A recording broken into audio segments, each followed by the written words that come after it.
الرحيم. أنا شافعي عبد الناصر محمد وحكو سابسية وصحافة كيساك وحوينا كجهضلو أهين تفوش حن وحاوي دللا مالين والبكاء معنيسا نجسوا جاريسا مدحتوية الجروة يمام كبتلة استقبسيا وحنو شيء يا دمان ومدة البتلان إن maamulka Puntland ay la wada dhistay oo aysan cid gaari lahayn waxa weeyaan qabiil gaar ah oo sun dhisan shacabka reer Puntland marka hore ay wada dhisteen suna yimaadeen wada tashi iyo talana lagu wada dhistay mana aha inuu hal nin ku amarka taagleeyo oo uu dhaho aniga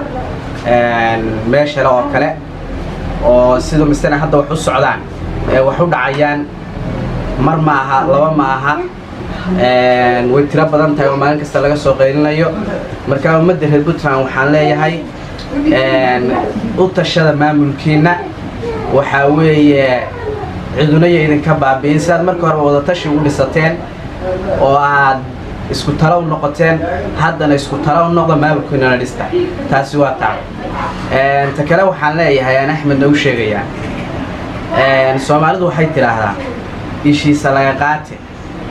bawshiisa lagu tahay Soomaalidu tiraahdaa mar hore buu ninkan ku tijaabiyay danay ah rag hore lagu soo tijaabiyay marka uu socotayna haddana aad ugu soo jeestay wadada hadda uu wado waxa weeye say ku socotay u egtayna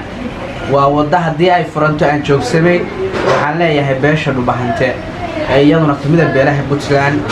oo ka soo jeeda madaxweynaha ku-xigeenku waxaan leeyahay isku tala noqda tashada siyaasiyiin waxgarad uqaal ismo dhamaantiin tashada ma leeyahay isku tala noqda tafaraaruqna iska daaya baan leeyahay oo waxa weeyaan masiirkiina ka tashada arintaas maanta haday ku furanto oo ay ku dhacdo cid kale ama Axmed madaxweynaha ku-xigeenka hadda haysta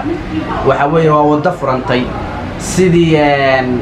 noola daarad loogu furay